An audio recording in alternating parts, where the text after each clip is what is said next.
자, 안녕하십니까. 이슈맨의 뉴스공장 10월 21일 월요일 마감 브리핑을 시작을 하도록 하겠습니다. 자, 주말에 주간 전략에서 말씀을 드렸던 것처럼 좀 빨리 좀 끝났으면 좋겠습니다. 또 우리가 최근에 한 2, 3년 동안 보면 미국도 마찬가지고 중국도 마찬가지고 영국도 마찬가지고 뭔가 결론이 깔끔하게 나오지 않아요. 그러다 보니까 시장에서 가장 싫어하는 것 중에 하나가 불확실성이죠. 그냥 붕 떠 있어요. 붕 떠 있는 상태. 근데 한편으로 보면 이 붕 떠 있는 상태가 변동성이 하나의 요건이 될 수도 있는데 그게 이제 어느 정도 강도로 나오느냐에 따라서 강도에 따라 틀리긴 합니다. 그 변동성을 만드는 요건이 조금 강하게 진행했을 때는 시장 자체도 반응을 하는데, 그렇지 않고 좀 약하게 그냥 관망 상태로 유지될 때는 또 의외로 또 개별 종목군들은 또 개별적으로 잘 움직여요. 근데 이 강도 자체가 상황마다 약간 좀 특이하다, 항이하다라는 표현을 좀 말씀을 좀 드려보도록 하겠습니다. 보리스 존슨 같은 경우에는 어떻게든 좀 뭔가 강행을 하려고 하는 수단을 쓰지 않을까 좀 싶습니다. 그 부분은 1차적으로 하원에서 시간을 조금 벌어놨다라고 표현을 해야 될까요? 아니면 보리스 존슨을 뒤통수 약간 그런 성향도 있어요. 그래서 이 내용은 추가 진행되는 상황에 따라서 코멘트를 하겠고, 1차적으로 중요한 것은 그렇게 연기가 됐는데 글로벌 전체적으로 그냥 덤덤해요.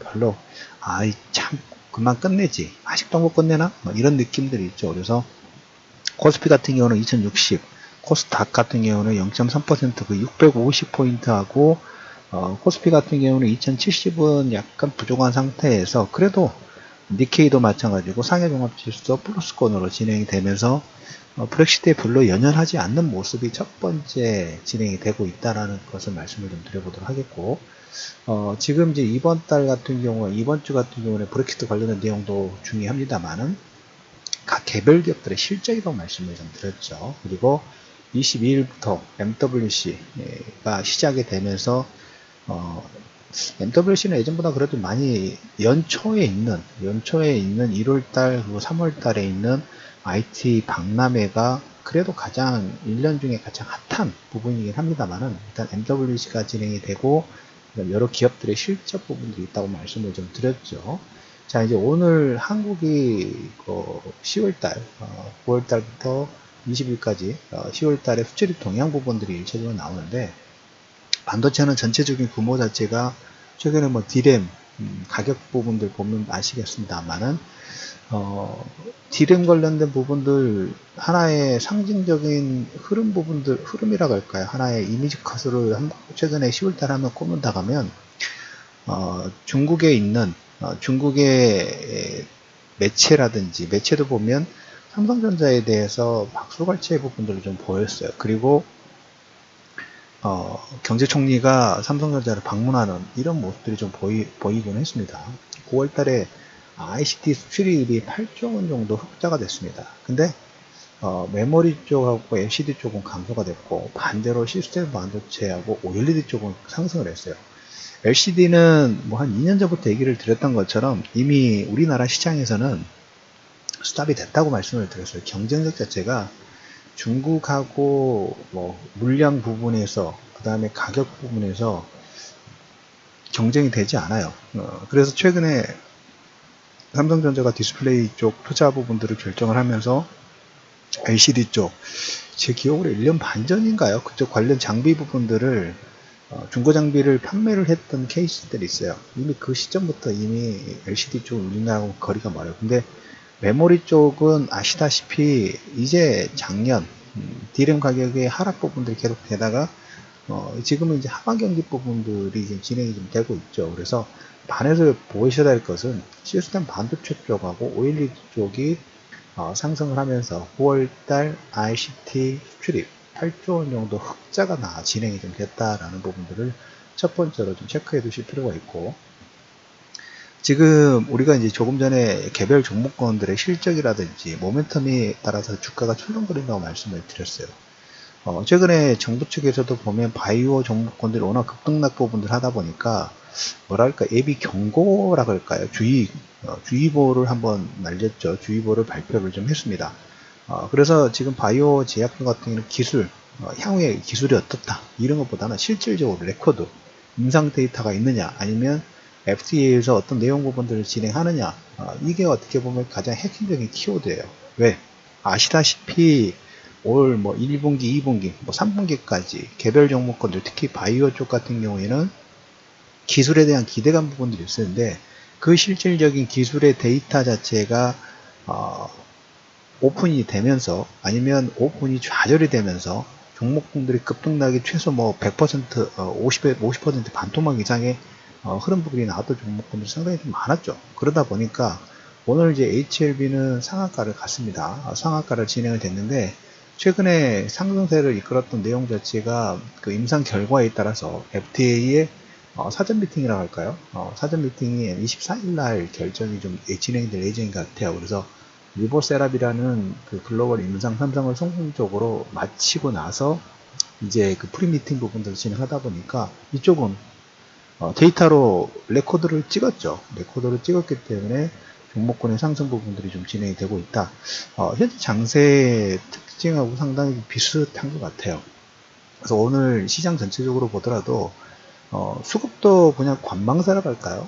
물론 외국인과 기관이 한 700억 정도 코스닥에 매도 부분들을 했습니다만은, 오늘 매매 상위에서 체크되는 부분 중에 하나가 외국인들이 거래소 쪽, 특히 코스닥 150 레버리지를 큰 금액은 아니다. 오늘 전체적으로 수급 자체가 뭐가 강하거나 특징 수급이 나온다는 것보다는 그냥 평상시보다는 조금 눈치 보기 부분들이 진행됐다는 측면 부분들 보시면 될 것 같아요. 그래서 코스닥 150 레버리지를 한 20억 정도 외국인들이 수급이 들어왔다. 아무래도 바이오 쪽의 임상 데이터하고, 그리고 뭐 최근에 바이오 종목권들이 반등이 납니다만은, 그 전에 그려 생각해 두실 거 뭐냐면 3분기에 워낙 많이 빠졌어요.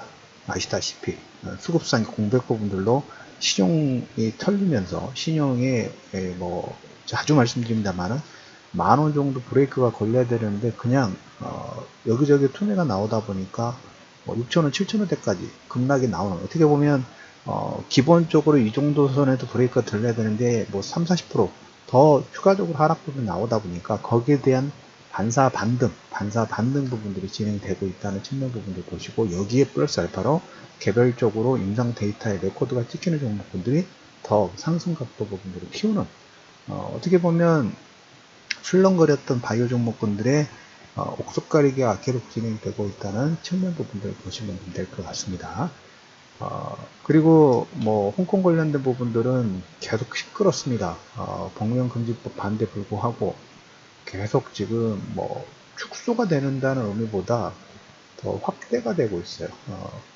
아마 글쎄요, 우리가 섣불리 예단을 할 수는 없습니다만은 이제 홍콩 문제 자체가 미중 간의 협상, 뭐 지금 스몰들이냐 빅딜이냐, 빅딜까지는 조금 힘들 것 같고, 근데 계속 그 홍콩 관련된 법안 자체가 미국의 하원에서 지금 상원으로 지금 올라갔죠. 상원과, 그러니까 어떻게 보면 중국과 미국의 협상 카드 중에 서로 뭐 딜을 할 때 여러 가지 화웨이의 CF를 캐나다 쪽에서 소환을 하려고 하는 그런 거라든지, 그 다음에 중국 기업들에게 대게 뭐 제재를 강화한다든가, 그 다음에 조금 전에 홍콩 관련된 법안, 홍콩에게 부여했던 여러 가지 인센티브라고 할까요? 인센티브를 홍콩의 뭐 인권 관련된 부분들을 연결시켜가지고 인센티브를 없애는 지금 법안 자체를 하원 통과됐고 상원에서 지금 진행하고 있기 때문에, 이 내용이 계속적으로 미중 협상의 하나의 카드로 계속 유효하고 있다는 거예요. 그래서 만약에 이런 내용이 없었으면 전에도 말씀을 드렸다시피 아마 중국 그 군사적인 배경으로 밀어붙였을 가능성이 상당히 높다고 보시면 될 것 같아요. 근데 계속 그 상태가 유지가 되고 있다는 그런 측면 부분들 보시면 될 것 같고, 그래서 미중 간의 어떤 협상 카드로 하나에 우리가 계속적으로 체크를 해 두실 필요가 있고, 여기에 이제 반대로 중동 지역의 포로드군 요충주수 철수해서 휴전 합의를 일단 이행을 합니다. 참 많은 그 사례 부분들을 만들어 주고 있어요. 토사구팽의 전격적인 사례, 이라크, 그 다음에 터키, 이쪽 지역에 고르게 인구의 뭐 5%라든지 그 다음에 뭐 10% 이상 정도 하는, 어떻게 보면 소수민족이라 해야 될까요? 소수민족 하기에는 좀 규모가 좀 있습니다만은 어디 이 민족 자체가 뭉쳤을 때 누군가는 피해가 볼 수 있다는 어떤 불안 심리도 작용을 좀 하고 있는 그런 측면 부분들 보시면 될 것 같아요. 그래서 토사구팽의 카드로, 그리고 중동 평화 관련된 부분의 하나로 뭐랄까요, 대리전을 한다는 측면 부분들 보시면 될 것 같아요. 그래서 우리나라도 보면 이번 주에 이러한 즉위식이 있어서 뭐 조금 호전되는 부분이 없지 않아 있고, 최근에 그 일본의 한국 수출 자체 15%, 그 다음에 뭐 맥주 같은 경우는 거의 99% 이상이 극한 부분들이 진행했죠. 이건 별로 중요하지 않아요. 왜?